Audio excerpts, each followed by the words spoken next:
Night falls on Guadalajara. Shadows stretch, hiding secrets as the city transforms under the cloak of darkness. This city, once known for tequila and mariachi, now whispers a different tune, a tune of fear and control. It's the rhythm of drug money, of violence simmering beneath the surface, a hidden economy thriving in the shadows. Guadalajara in the early 1980s, the heart of a burgeoning drug empire, ruled by men with cold eyes and even colder hearts, men who saw opportunity in chaos. This is where the Guadalajara cartel, a name that would soon echo with dread, first staked its claim, marking the city as its own. A city of beauty, held hostage by darkness, where every corner hides a story of power and fear. Police turned blind eyes, their palms greased by blood money, ensuring the cartel's operations ran smoothly. Politicians danced to the cartel's tune, their careers bought and paid for, their loyalty secured through fear and greed.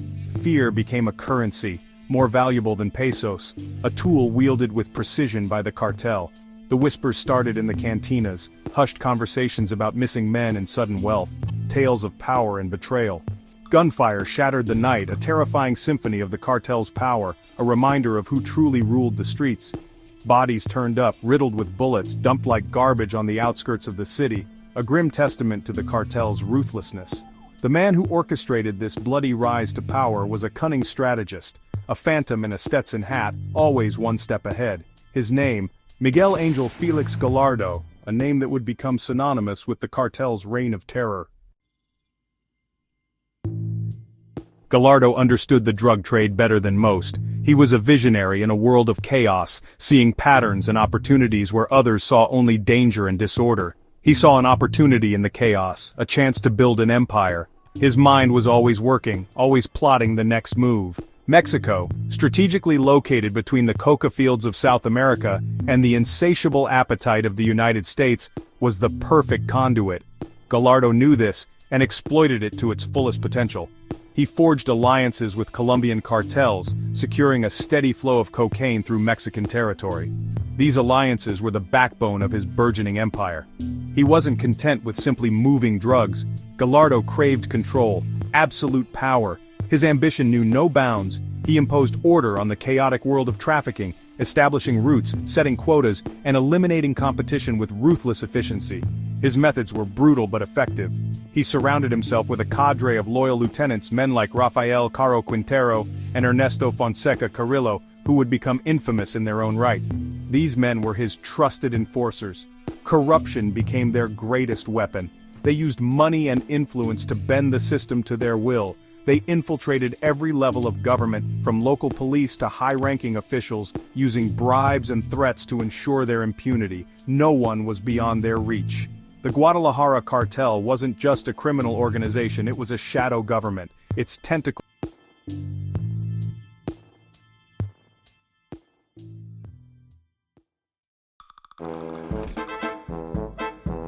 The whispers in the cantinas turned to open fear. The violence escalated, a brutal ballet of assassinations, kidnappings and torture. Rival gangs were eradicated, their members slaughtered and discarded. Those who dared to cooperate with authorities met gruesome ends, their bodies left as warnings to others. The cartel's message was clear: absolute obedience or certain death. The reign of terror extended beyond Mexico's borders. The Guadalajara cartel's reach stretched into the United States, infiltrating cities and towns, corrupting officials, and fueling a growing drug epidemic. They used sophisticated smuggling techniques, hiding cocaine in shipments of produce, furniture, even coffins. The cartel's brutality wasn't reserved for rivals or informants. Innocent people got caught in the crossfire. The year was 1985, and the Guadalajara cartel was at the height of its power. They controlled the drug trade with an iron fist, spreading fear and corruption across Mexico. But their reign of terror wouldn't go unanswered. The cartel's actions had drawn the attention of international law enforcement. A young DEA agent named Enrique Kiki Camarena, working undercover in Guadalajara, was getting too close. His dedication and bravery were unmatched. He was building a case against the cartel, gathering evidence that could bring down their empire. His work was meticulous and dangerous. He had to be stopped.